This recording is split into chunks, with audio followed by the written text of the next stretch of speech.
30 वर्षीय एक लड़के की 22 वर्षीय एक लड़की से कोर्ट मैरिज होती है। लड़की उस लड़के से कहती है कि चलो अब हमको शॉपिंग करना है। बड़े महंगे मॉल में लड़की उस लड़के को लेकर जाती है।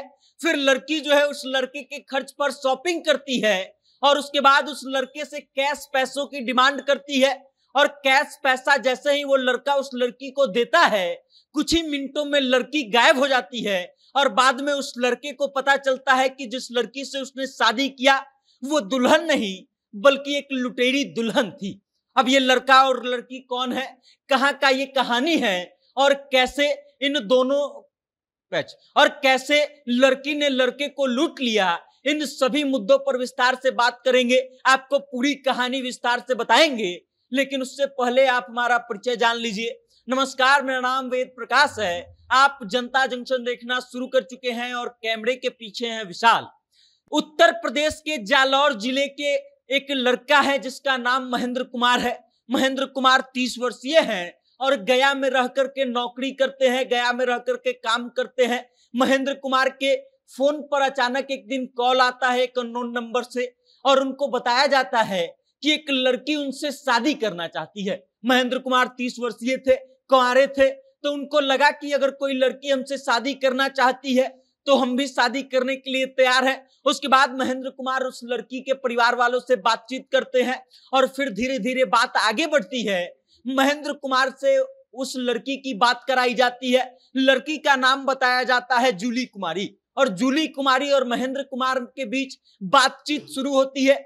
कुछ महीनों तक इनकी बातचीत चलती है, कुछ दिनों तक, और उसके बाद ये तय किया जाता है कि अब जूली और महेंद्र की शादी होगी और शादी कोर्ट मैरिज होगी। फिर महेंद्र कुमार को एक तिथि बताई जाती है, 25 सितंबर का डेट दिया जाता है और कहा जाता है कि 25 सितंबर को आप कोर्ट पहुंच जाइएगा, कोर्ट में आपकी शादी होगी और उसके बाद आप दोनों पति पत्नी हो जाएंगे। महेंद्र कुमार 25 सितंबर को कोर्ट पहुंचते हैं, बजाते कोर्ट में उनकी शादी होती है। लेकिन वो जो शादी कोर्ट में की गई थी वो बिल्कुल नकली होती है। मतलब महेंद्र कुमार जिसको असली शादी समझ रहे थे, जिस जूली कुमारी को समझ रहे थे कि शादी करके अब हम पति पत्नी हो गए हैं, वो जूली कुमारी एक लुटेरी दुल्हन थी और वो जो शादी उनकी हुई कोर्ट मैरिज वो बिल्कुल नकली थी। उसके बाद जब शादी हो जाती है तो जूली कुमारी महेंद्र से कहती है कि आप अब हमको शॉपिंग करवाने ले चलिए। महेंद्र जो है नए नए शादी के बाद शॉपिंग करवाने के लिए जूली को ले जाते हैं। एक बड़े महंगे मॉल में ले जाया जाता है महेंद्र को जूली के साथ और उसके बाद जूली जो है 9-10 हजार रुपया की खरीदारी करती है, सामान अपना मनपसंद का खरीदती हैं और उसके बाद खरीदारी जैसे ही पूरी होती है महेंद्र से जूली कहती है कि अब हमको कुछ कैश पैसों की जरूरत है, आप हमको कैश पैसे दे दीजिए। महेंद्र के पास उस समय 20 हजार रुपए कैश मौजूद थे। महेंद्र से जूली जो है वो 20 हजार रुपया कैश लेती है और कैश लेने के कुछ ही मिनटों बाद जो है जूली गायब हो जाती है। जब महेंद्र ढूंढने का प्रयास करते हैं जूली कहीं नहीं मिलती है और बाद में महेंद्र को पता चलता है कि वो जो जूली थी वो जूली नहीं थी बल्कि एक लुटेरी दुल्हन थी।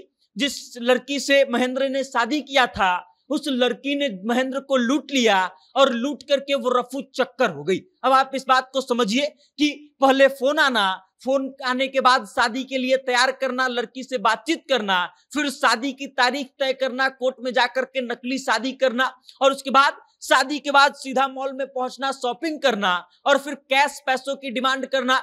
अब अगर महेंद्र के पास उस समय ज्यादा कैश पैसे होते, रुपए होते तो जूली वो भी ले लेती और लेकर के फरार हो जाती। जब इस बात की भनक महेंद्र को लगती है कि जूली ने उनको लूट लिया है और जूली जो है वो लुटेरी दुल्हन है, तब महेंद्र जो है कोतवाली थाना में जाकर के जूली के साथ ही 5 और लोगों के नाम पर FIR दर्ज कराते हैं और पुलिस छानबीन जारी करती है। उसके बाद जब छानबीन करना शुरू करती है पुलिस तो 3 लोगों को उसमें से पकड़ लेती है, लेकिन जूली और उसका एक और साथी जिसका नाम लाला है वो अभी भी फरार चल रहा है।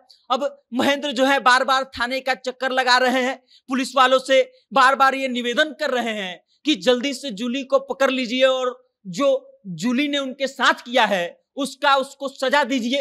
अब महेंद्र जो है फिलहाल यही कर रहे हैं और पुलिस वाले जूली को ढूंढ रहे हैं। लेकिन आप इस बात को समझिए कि बिहार में लुटेरी दुल्हन का एक ऐसा खेल जिसमें महेंद्र फंस जाते हैं और फंस करके लूट जाते हैं। अब हो सकता है कि जूली ने इससे पहले भी कई लोगों को अपना शिकार बनाया हो, कई लोगों के लाखों रुपए लेकर के चपत हो गई हो, भाग गई हो, लेकिन किसी ने शायद शिकायत नहीं किया होगा। महेंद्र जो है इस बात की शिकायत करते हैं और अब पुलिस इस मामले की छानबीन कर रही है। बाकी अब आप इस खबर को लेकर के क्या सोचते हैं, महेंद्र और जूली के बारे में क्या सोचते हैं, अपनी राय कमेंट करके हम तक भेजिएगा और देखते रहिएगा जनता जंक्शन। बहुत बहुत धन्यवाद।